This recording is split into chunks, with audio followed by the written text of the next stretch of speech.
Hi, welcome to the Douglas On My Mind show. I'm Blondell Thomas, the City of Douglas Media Relations and Event Coordinator, and we'll be right back to talk to you about some things going on in Douglas. Hi, I'm Gina. I'm with your Douglas Coffee County Park and Recreation, and I'm here to tell you about what's going on this summer. Don't wait too late. I know you're planning vacations and things like that, but we now have a master list at Douglas Park and Recreations about all our camps, swimming lessons, ceramics, science camp, art camp. You can go by and pick your packet up, go ahead and fill out all the consent forms, all the waivers, have it done. But I got something good for you. If you come May the 1st, you can get $20. That is $20 each camp of Camp Cool in June. You can also get $5 off of our July camps. So it's a big savings for the summer, especially if you have 2 children. My number is 912-383-7332. I'll be more than glad to explain the camps to you, but I want you to know we're not having a community event this year. We're only having summer registration. And yes, that is the day you can sign up for swimming lessons, all of our day camps, and the camps are usually from 10 to 2 where the children bring their lunches. But please go by and pick up your master sheet. You can also go by and pick up flyers just to remind you. There will be some mail outs coming to your house to remind you about all the day camps. My numbers are on all the flyers. If you have any questions, please let me know. Also, we're changing things up this year. May is Older Americans Month. Yay! We will not be doing Yellow Day and yard snooping this year. I'm so proud to say that we're hooking up with BG Travel, and we'll be going to Biloxi and New Orleans. And it'll be a lot of people you know. Got a lot of people in the Senior Citizens Club, the exercise classes. A lot of red hats are going, so this should be a great trip. We only have limited slots left. You can also call BG at 384-2223. Or you can call me again at 912-383-7332.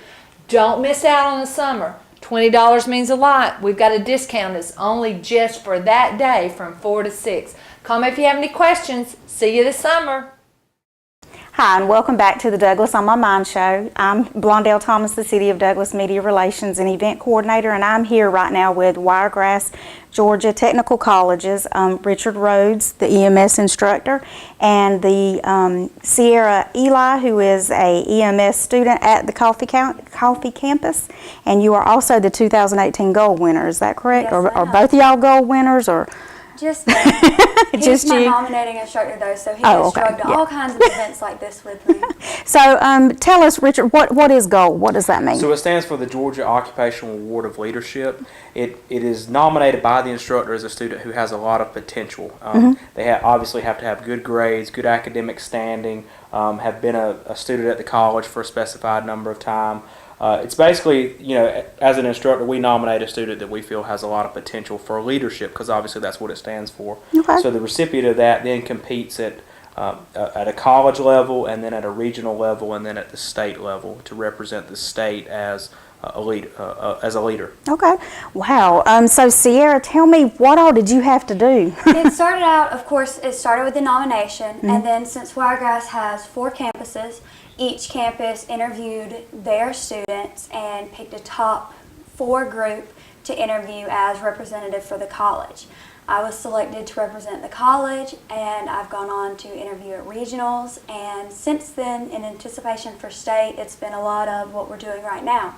Going and talking about the college and talking for the college. A lot of PR. Oh, yes. So what actually made you decide to go into the EMS program at Wiregrass? My senior year was very crazy. Everything gets real hectic coming up on graduation. And I hadn't really decided what I wanted to do, and I began thinking about the different options and opportunities and speaking with people in the community that I was close with and I trusted their opinions. And I kept coming back to I wanted to help, I wanted to serve, and I just kind of got led by things falling into place into EMS. And I decided on the campus, coffees, I grew up in Fitzgerald, I'm from around here, so The program is offered, or when I was looking for programs, it was offered in Coffee and Valdosta. Okay. So Coffee being closer and more convenient, that's how I wound up here. And like I said, a Wow. whole lot of everything falling into place. Speaking of the EMS program, what other campuses do offer that? Right now we have EMS, which is an EMT program, on both Coffee, Valdosta, and now we just opened up another program on the Cook County campus in Adel. Oh, wow. We also offer paramedic programs on Coffee campus and in Valdosta. Okay. How long will it take you, Sierra? Do you know how long it's going to take you to get that I diploma? will be getting my EMS diploma. It includes the basic EMT and what's called an advanced EMT. And I'll be getting that this summer. But actually coming up in a few weeks, we'll be taking our national test for EMT basic, which is all kinds of Wow. fun. So what all do you have to learn in the program? Just some basics. Either one of you can answer this, or either y'all can tag it. So to tag on to what Sierra just said, the EMS program takes 3 semesters to complete. So it's 2 semesters for the EMT portion that the student can test out at National Registry, and then an additional semester for the advanced EMT. So all told, 3 semesters to complete the EMS program. So during the first 2 semesters, we start out at a basic level, obviously, and you learn a lot of advanced life-saving skills, CPR, a lot of anatomy and physiology, a lot of transport modalities, things like that go into being an EMT. And then at the advanced EMT level, it's just more advanced stuff, advanced airway, more medications that you can give and stuff like that. And it goes a lot deeper into like pathophysiology and more anatomy and physiology. Okay. All right. What all is Wiregrass actually doing for you, Sierra, to get you out there so that when they put you on that ambulance or so that you Right can now respond? We're actually doing clinical ride-ons. Okay. We have X number of hours we have to have completed in the field. I'm riding the back of the ambulance. We do our clinicals in Ben Hill and over here in Coffee.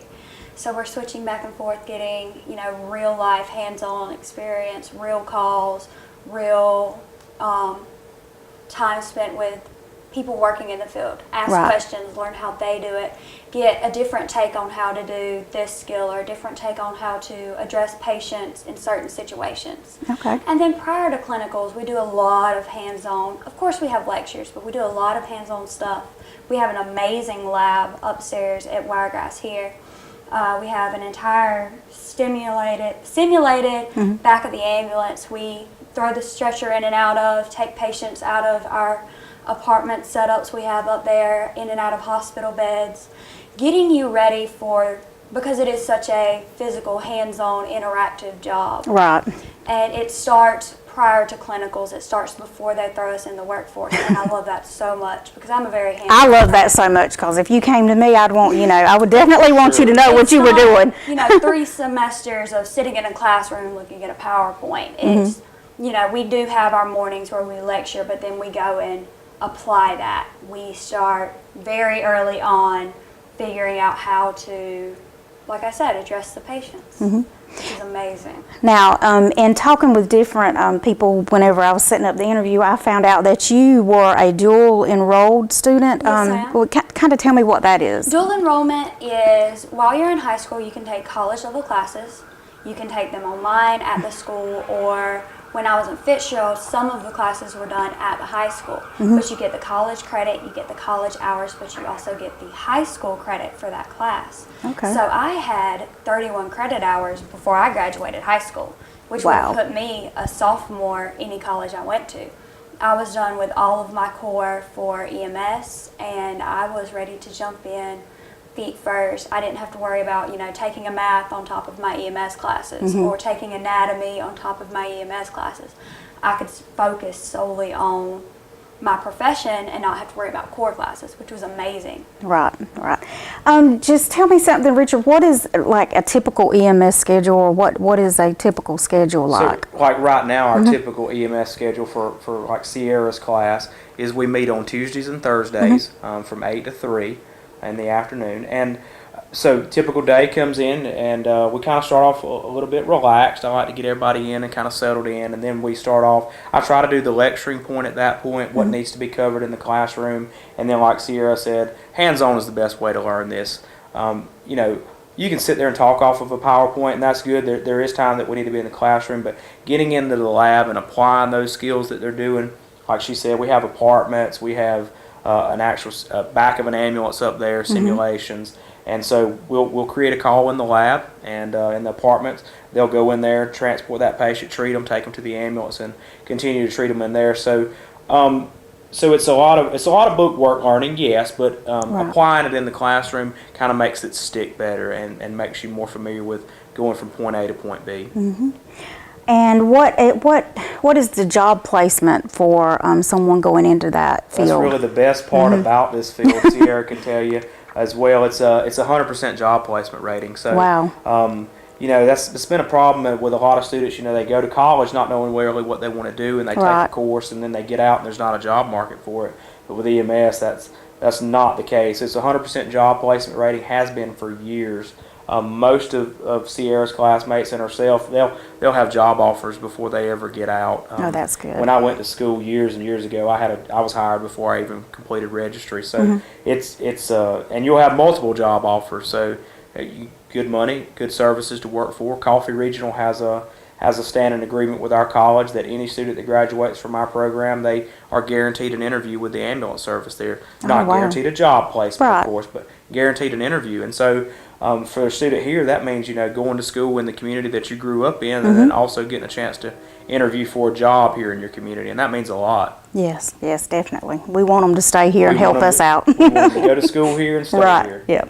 What is that? Shop local. We want you to go to school local too. Exactly. Stay local.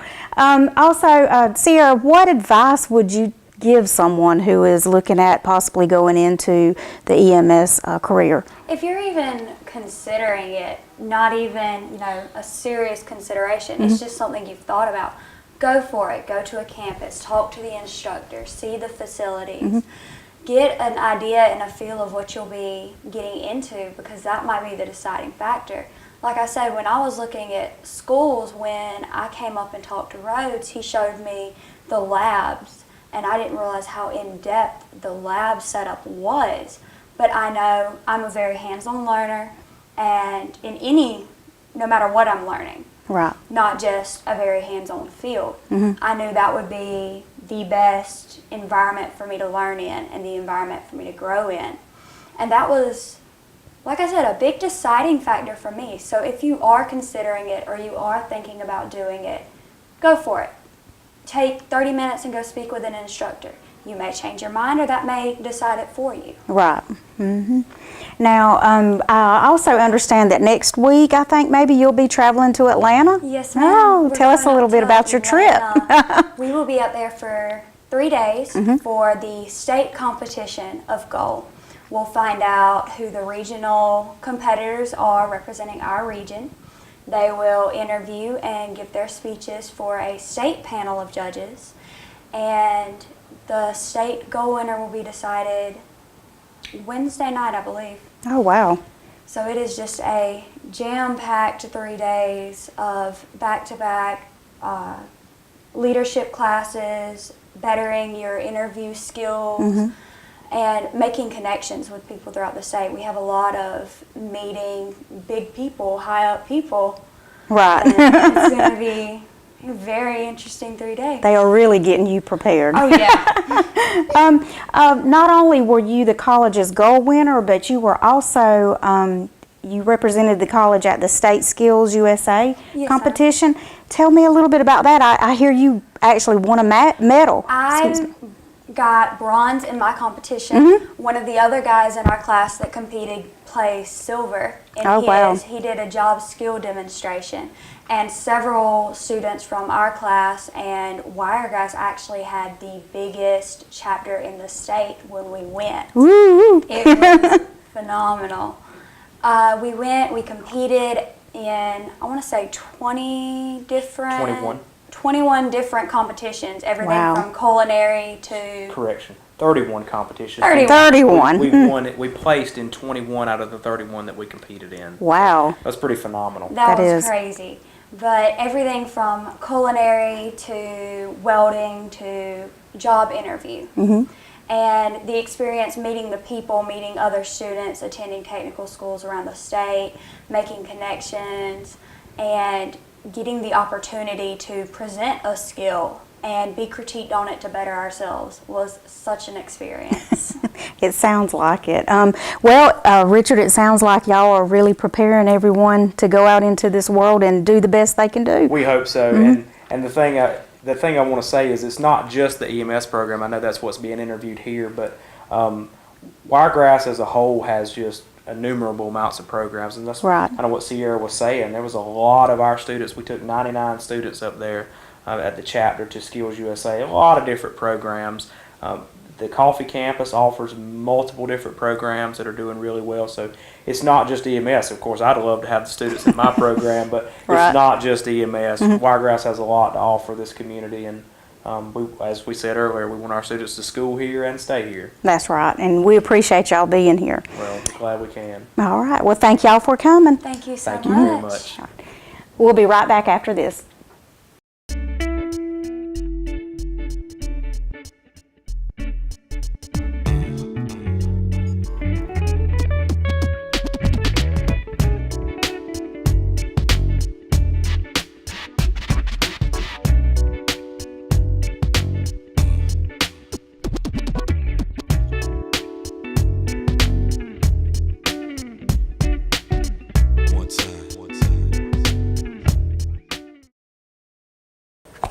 Hi, and welcome back to the Douglas on My Mind show. I'm here with Mr. Jerome Lovin with American Legion Post 515. Welcome, Mr. Lovin.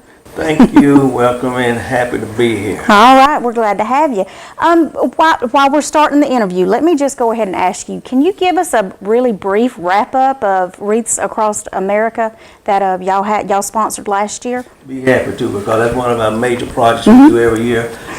We planned for 56 cemeteries and about 2,300 graves. Wow. We exceeded that thanks to the help of all the good citizens from Coffee County that's coming through.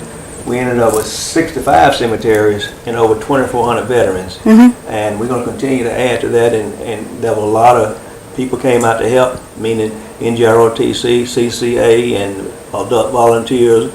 That was great. So That is wonderful, wonderful. They need to be on the lookout for more information about that, though, later, right? They do. They All do. right. As a matter of fact, there'll be postcards coming out this year about what we plan to do. Be coming out pretty soon. All right, sounds good. Now, and also just really quick, a wrap up from last week. Y'all had a service day cleanup project at Oak Grove Cemetery. Tell me a little bit about that and how it went. I heard it was very successful. It was very successful. That was a Douglas City sponsored project that Yes, sir. we just happen to be a part of. Always willing to pitch in where we can. We started out with a breakfast at our post. A bunch of kids from the mayor's Youth Council. Youth Council, some NGROTC, and again, some members and volunteers. Left the breakfast, went out to Oak Grove Cemetery, and continued to clean up. We had some inmates to help with the heavy workload. Right. But the kids cleaned graves and had a scavenger hunt. Oh, wow. They had about 10 questions, I believe, and the kids were just excited about it. They went and answered the question and came back, and we had a round robin, like asking questions. We gave them some little bit of funds for the answers, Right. $1 here, $1 there flag. So it was a success, and we need to keep doing these things because we get kids to learn more about what we do. But the major thing and the most important thing we need to do is folk need to take care of the cemeteries. That's right. You know, if we clean them up, they need to take care of them. Now, Post 515 got one. That's up in the cemetery. Yes, sir. We're not going to maintain anymore. Everybody else get one. Everybody needs to help keep those. Just get one and we'll be fine. Right, right.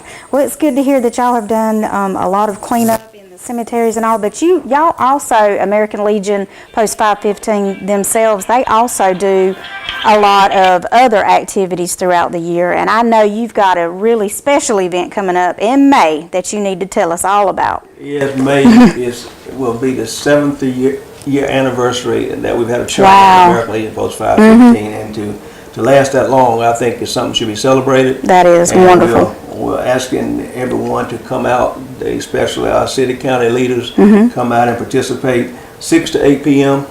That's Saturday 6 to 8 p.m. 5 May. You get a meal, some entertainment by the Coffee High School Show Choir, and the Dancing Divas. A lot of people don't know about the Dancing Yes, Divas. we love the Dancing Divas. I have. Well, they go with us to the VA and entertain our veterans when we go up there on our annual visit, and they love them. And we thought it would be good for the public to see, and just 2 hours, a good meal, some entertainment, and we'll have some door prizes, some good door Oh, good. prizes. Just your ticket enters you into the door prize. The first prize is going to be a 70-inch TV stand. Oh, Second prize is going to be a deep fryer, and third prize is a 4.5-inch circular saw. So, and you don't have to be present to win.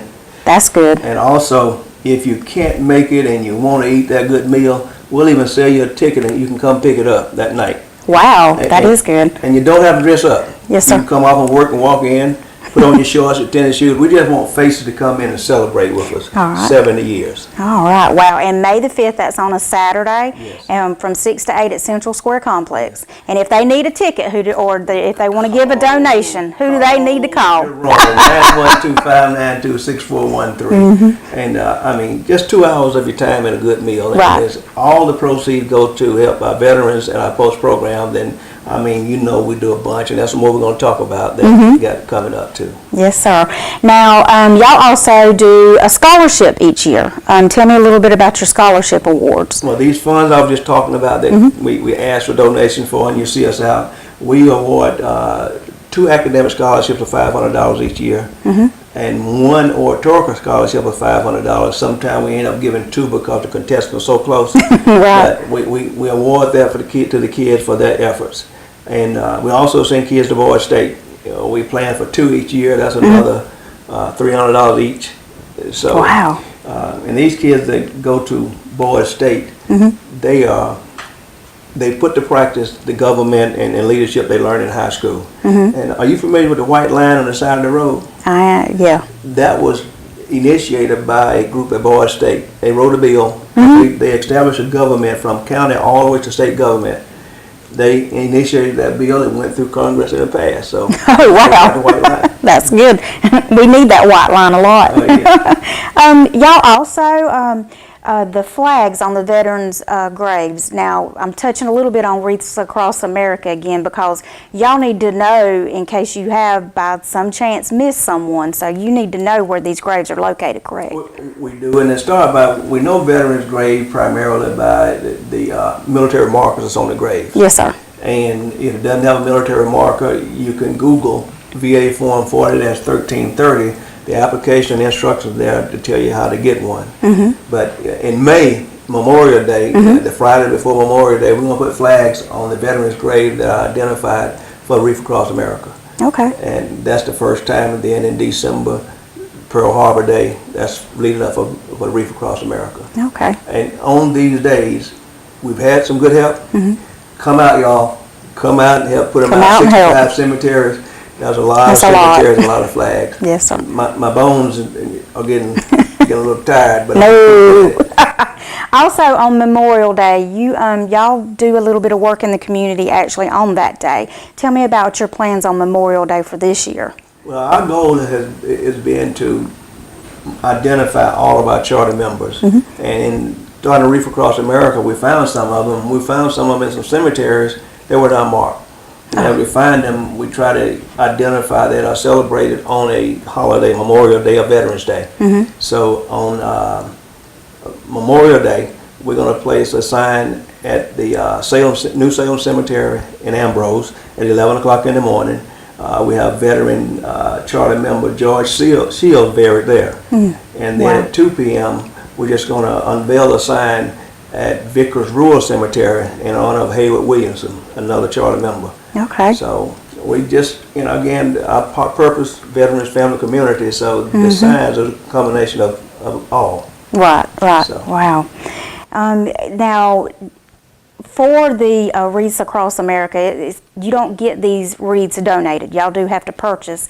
So tell me some more things that you're going to be doing to possibly raise some awareness and support for Wreaths Across America. Every year, you know, we do fundraisers. And we got one going right now, Boston Butt fundraiser. Okay. At $25, get your whole cooked Boston And butt. it is so good. Really? I have eaten them before. Yes, sir. It's just in time for Memorial Day. You know, folks like to have some good eating when they go Memorial Day, even if you're going out of town, you know.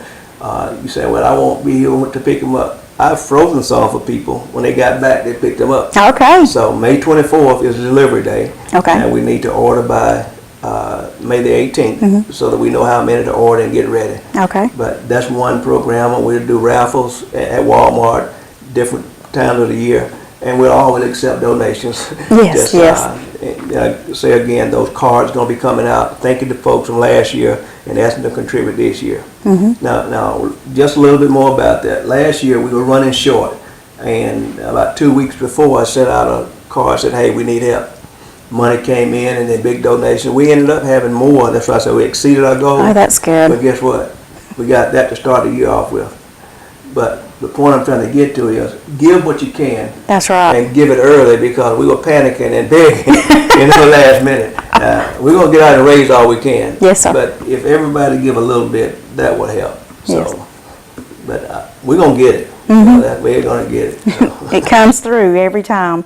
Now, June coming up, the month of June, the entire month is Flag Month. Do y'all do any type of activities for that? Yes, we do. You know, let's say June Flag Month. Every year we do a flag disposal. Now, I made a mistake Okay. one time and said flag burning, and I got calls that take me off your list. But it's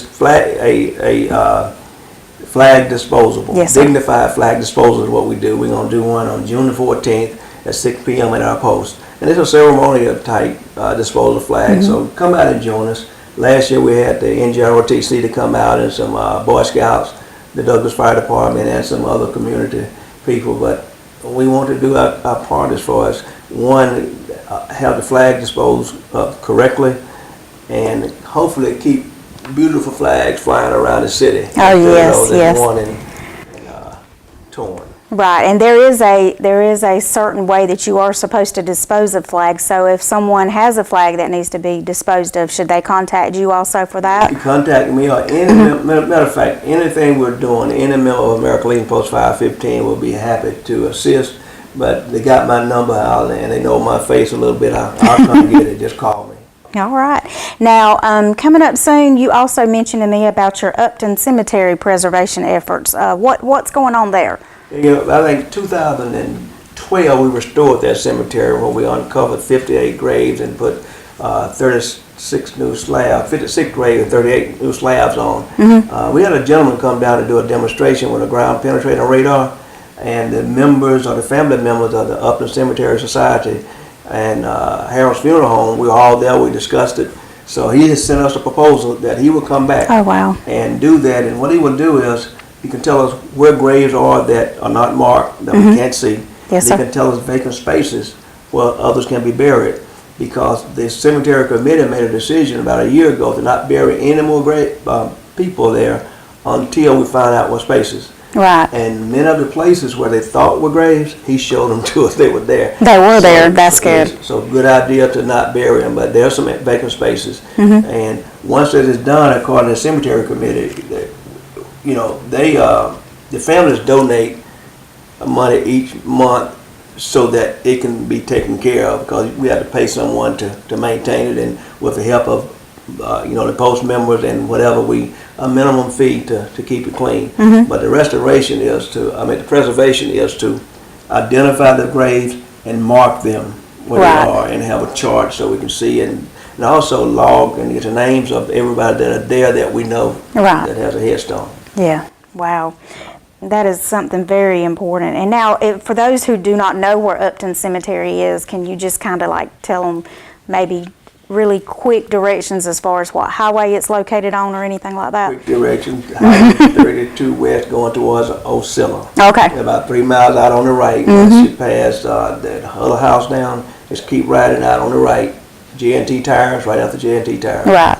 It used to be the old Sims veterinary shop is right next to it. Okay. So, Yeah. Yeah, I know for a long time we never knew that there was a cemetery in there. It was so grown up. So it's been great what y'all have done for these cemeteries that have been kind of, forgotten about. And yeah, it's sad to see that happen. And so I really appreciate all that y'all do as far as your cemetery work and actually everything that y'all do in this community. Was there anything else really quick that you'd like to share? well, quickly, all I can do is say just thank everyone because they've been just wonderful helping us do what we do. And we encourage them to continue to help us and come by to see our post sometime because we renovated it also. Oh, wow. And, just come take a look, and it's there for the community to use at any time. And just thank you. Yes, sir. And give. Yes. All right. Well, thank you, Mr. Lovin. We appreciate you being here today, and I will definitely get you back on the show to talk about Wreaths Across America when it gets a little closer to time. We'll be ready. All right. Okay. Thank you. We'll be right back after this.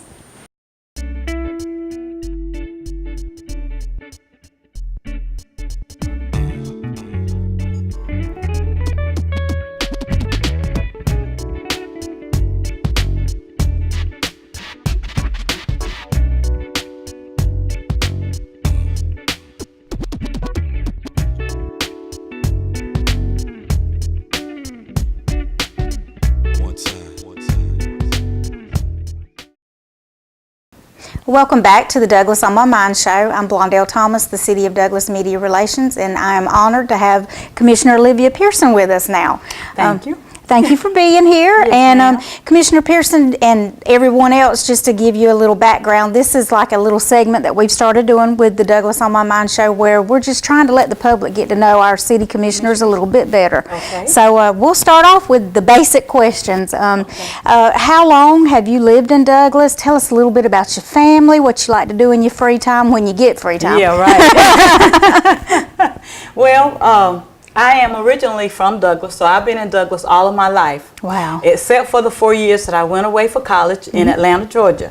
Then after graduation, I came back home because I was so excited about my political science degree. I was like, let me come back home and see how I can help to make things better, even better. So like I say, Douglas is my home. I am the youngest of 9 children born to Henry and Gladys Coley. I have I've got to get used to that correction. I had 3 children, but I now have 2 daughters, and I have 3 grandsons. Wow. Yeah, so in my free time, I love to relax, read, cook, and eat. Yeah. Sounds about like what I like to do, especially the eat part. Well, how long have you been serving as a city commissioner for Ward 3? Okay, this is my 19th year. I was elected in November 1999. So next year, 2019, will make my 20th year. And political science was my major, so this is something I definitely enjoy doing. Probably started when I was about 6 years old, going to various community civic meetings with my mother. Yes, ma'am. And it just kind of rubbed off on me. And hey, I came back home. Some people wanted me to try to get involved, and I did. And here I am. Here you are. Yep. Well, you kind of answered some of the things. One of the things that I was going to ask you was kind of, how did you lead into becoming a public servant? So it sounds like you come from a history of public service. That's correct. Yes, my mother was very involved in the community with civic duties, NAACP branch, Board of Education, going to those meetings, city council meetings. And like I said, it was my intention to actually major in law when I went off to college, but Clark did not have a law program, so I majored in political science, and that sparked the interest to actually go ahead and run. I wasn't intending to run in 1999. I was planning to run a little later, but like I said, various reasons kind of got me in there in 1999.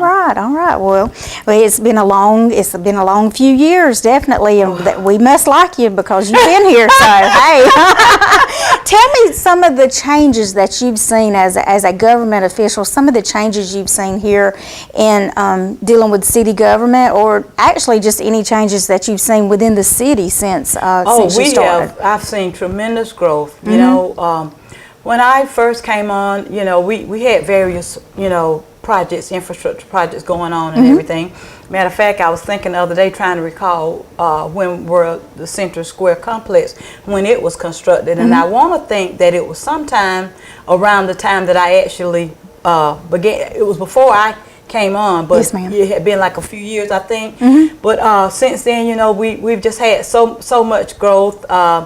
We've what's most exciting right now is the 206 expansion. Oh, yes, ma'am. Yes, I think that, you know, I'm just so glad that I had an opportunity to participate in that and be part of that. Because once that's completed, you know, that's going to have a major effect on Douglas growth, I believe. And it's going to help with the traffic flow over on that side of town. Yes, ma'am. Now, traveling over there, you know, it's like you're kind of in Atlanta, Georgia, being backed up. You know, Right. And everybody hates that train coming through. Yes, because that makes it worse, right? But that will eliminate that problem once it's completed. So we've had that. We had the pumper fire truck that was implemented shortly after I came on board. I can't remember the year, but we did that. We've had some improvements with our police department. We have a heat unit that's been implemented. And one of the things that I'm really excited about and favorable about is there's a way that has been implemented with the police department for community service. When you have offenders who cannot afford their probation fees or whatever and fines, then they can do community service work to actually help to work off that if they don't have the monies to pay. Yes. So that's great because, you know, not everybody is fortunate enough to have lucrative dollars Yes, to ma'am. pay for things like that with traffic offenses or whatever. Right. So that's a great thing that was implemented that I'm very proud of that we've gotten done. Yeah, and that Water, helps get some wastewater. more things done too at the police department and in other areas. Exactly. That's exactly right. And hopefully gets everybody on the right track. That's exactly right. Yes, Yeah, ma'am. that's true. You were going to say a few more infrastructure improvements? Water, wastewater treatment program changes. I think it was a great move for the city of Douglas to contract with ESG for our water services. Before we made the decision, I had several people to contact me. They were not really in favor of privatizing. They were saying some of the negative points about what happens when folks privatize. Right. But you know, I looked at the history of ESG before making a decision, how they had been working in other communities, and I thought it would be a favorable move for the city of Douglas and citizens and employees. Yes, ma'am. Because since going with ESG, a lot of our employees have been able to get certified in areas they had not been able to get Wow. certified in, you know, while working with the city, because ESG had those resources to provide to them to help them get to a certain accreditation. So Oh, good. excited about that. Yeah, and anything is always really good whenever you have somebody furthering their education, no That's matter what it exactly is. right. And speaking on that, you know, when I first became on the city council in '99, got elected, there was a mandatory training that elected officials had to take. Yes, ma'am. And, you know, naturally, I took it. I went to Athens and I took that course. But there were also various other classes that you could take electively.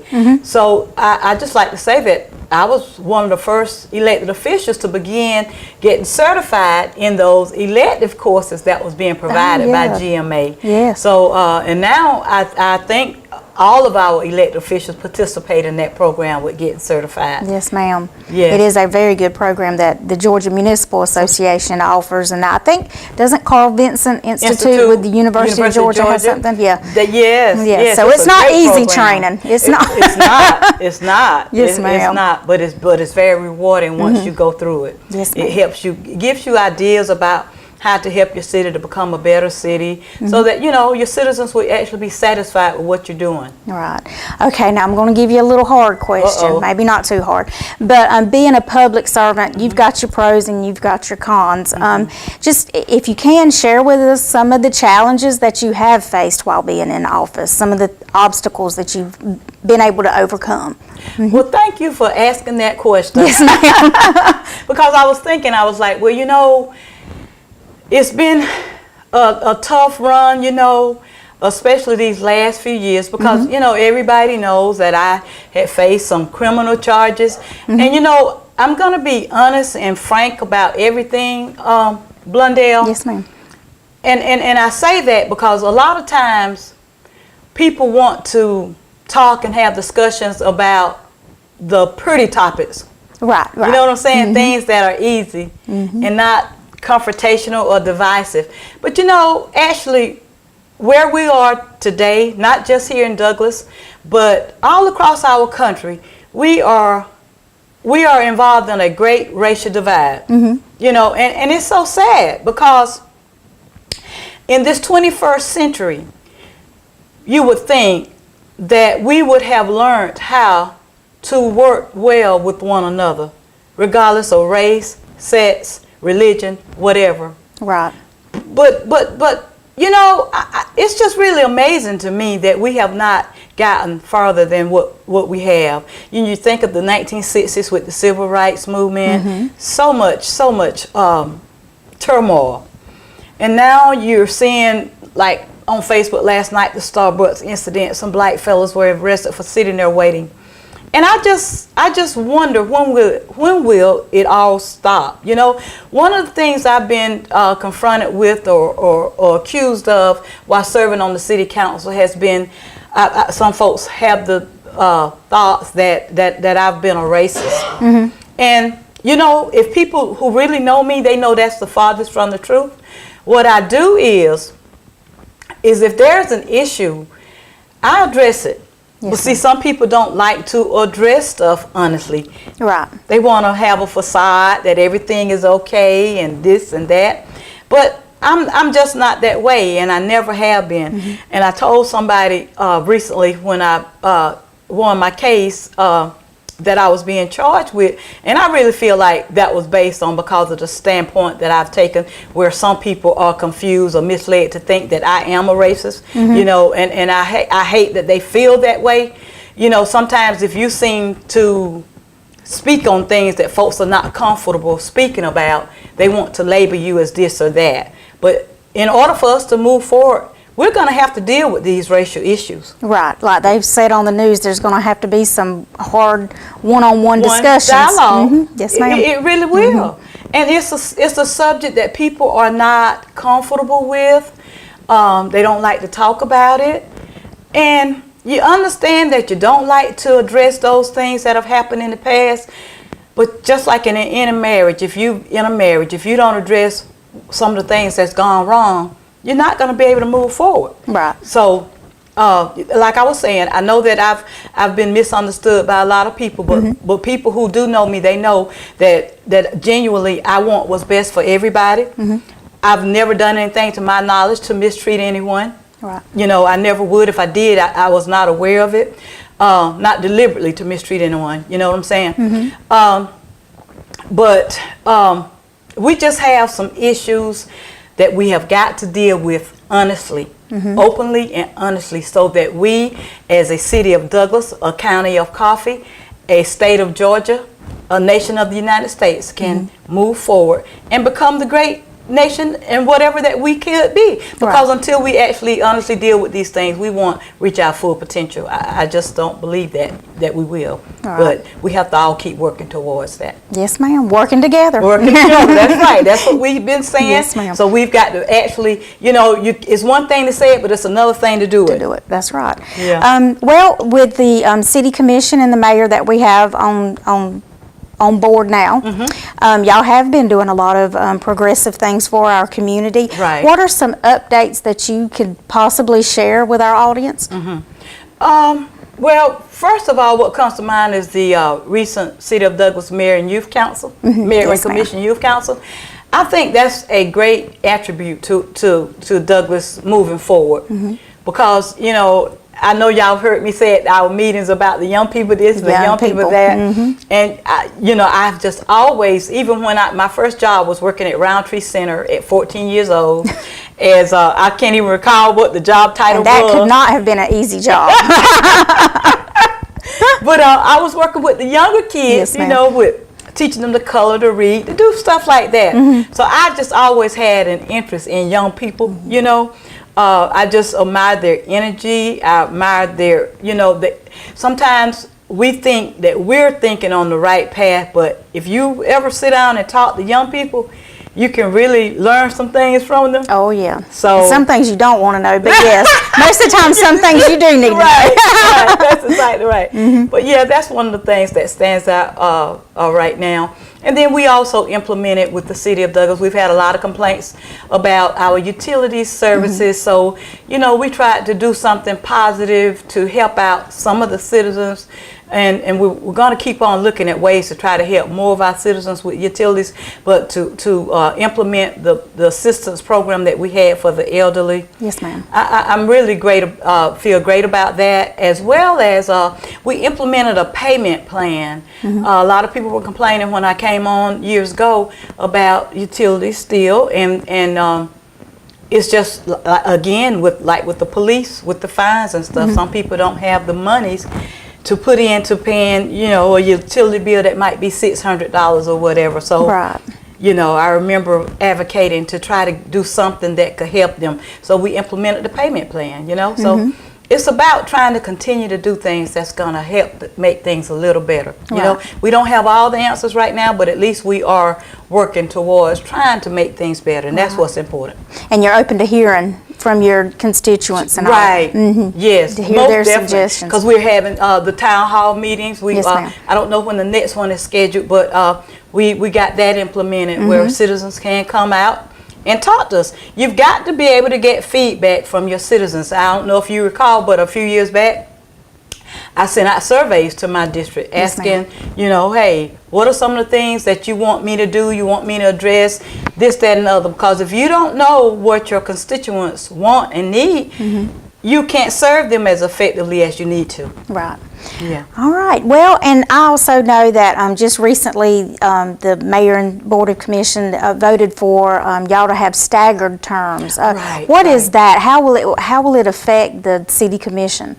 I think it's good to have the staggered terms, and I say that because, like, currently now we have how many new commissioners? Commissioner Gowan, Commissioner McNeil, Mayor Pro Tem Durham, Commissioner Taylor? and Commissioner Taylor. Yes, That's right. We have 4 new commissioners. Yes, ma'am. So the thing with having the staggered terms, it will prevent getting an entire mayor and council that might be totally new. Right. And you know, and you have to depend on staff for directives and recommendations, but it's also good to have your mayor and your commission who are well aware of certain things as well. Right. The way I understand it is possibly like a commissioner from Ward 1 may be elected a different year than what a commissioner from another ward will be. Right. That way, yeah, like you're saying, you won't have a completely green, brand new group coming in and not know having anything a that's clue going on. as Right. to- right, right. yeah. And a lot of cities, and I know definitely counties, do the staggered terms. Okay. So I think that's a great thing to implement. It's another way that y'all are going to continue to serve the people a little bit better. Right. That's exactly right, and that's what it's all about. Yeah, serving yep. the people. We're going to try to wrap it up now, but how could constituents, if they need to contact you, how may they contact you? Through City Hall, or do you want to give a number where they can contact you? Sure. My city cell number is 912-393-4629. However, it's often already filled up because I get so many calls, and ma'am. it's hard to keep the messages, deleted out in time, because like right now we're supposed to be on Jekyll Island, and I got my schedule turned around because I just got back from St. Petersburg getting an award from my other capacity serving, well, actually from my city council capacity, as well as my civic duty with my women group, SRBWI. So I got the dates mixed up. I thought I was supposed to leave out today. I was actually supposed to leave out yesterday. But anyway, but it worked out well, so that way I could do this interview, and I'm glad. And thank you all so much for giving me an opportunity to come on and share my thoughts or whatever with everyone. But 912-393-4629, or if you cannot contact me through that, if you're not able to leave a message, feel free to call the city manager's office, 912-389-3401. And Miss Christie, well, actually she's transitioning. That's right, isn't she? yeah. Well, he's going to be getting another, she got another position, so he's going to be actually hiring someone else. But anyway, that number, one of those numbers will be able to get you in touch with me with any concerns, ideas, whatever. Feel free to please call. All right. Well, Commissioner Pearson, it's been a joy to interview you today. I hope you haven't felt like you were in much of a spotlight, but hey, we wanted to spotlight somebody, so. Okay. And one thing that I would like to mention is that on this Friday, April the 20th, at 6:30 p.m., there will be a community-wide meeting for everyone to please come out to find out how is your state working for you. You know, we do have an upcoming election on May 22nd of this year, so we just like for citizens to come out, and if candidates are running, they're welcome to come, but we just like to have a discussion to find out how is your state working for you. So please come. Hi, and welcome back to the show. I have a few community announcements that I'd like to make and make everyone aware of. April the 22nd through the 28th is the Georgia Municipal Association's Georgia Cities Week, and this year they are spotlighting Georgia cities. The City of Douglas has several events planned for that week. It will be the week of Spring Junk Free and Tire Amnesty Week. April 23rd through the 28th from 8:30 a.m. to 4:30 p.m. and also on Saturday from 8 a.m. to 12 p.m.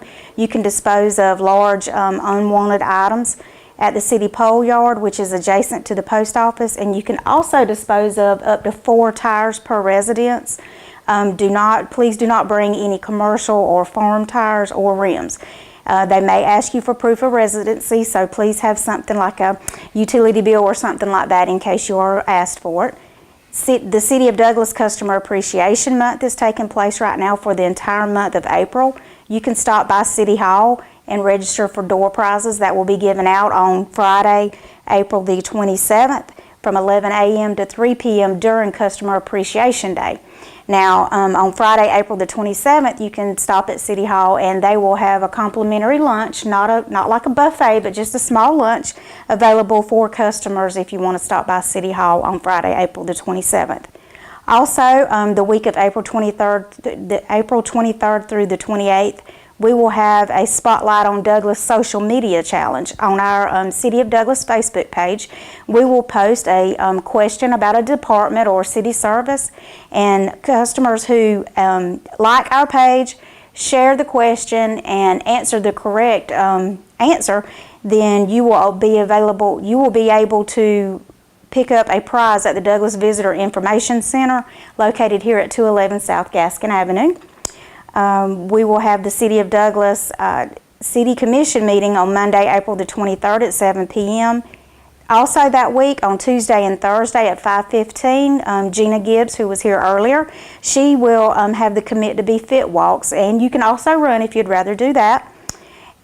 Munch and Music will take place on Wednesday, April the 25th at 12 p.m. at Emma Ward Park, which is also Douglas's oldest park. And Shop Local downtown sidewalk sales will take place on Friday, April the 27th and Saturday, April the 28th. And last but not least, we would love for everyone to sign up and try to help clean up the areas of South Gaskin and Pinecrest Drive area for the Great American Cleanup. If you would like to volunteer to help with that project, you can contact the Public Works Department at 912-389-3450. The Martin Center will have the Feed the Need Variety Show, which is a talent show, on Saturday, April the 28th from 7 p.m. to 10 p.m. And also the Wiregrass Artists Guild will have their art show on Saturday, April the 28th from 9 a.m. to 3 p.m. at Heritage Station Museum. For any of these activities that are taking place during Georgia Cities Week, please give us a call at 912-384-4555, and we'll be more than happy to answer any questions. Don't forget to sign up on May the 1st at the Recreation Department from 4 p.m. to 6 p.m. for the Summer Camps Registration Day, and you will receive a discount.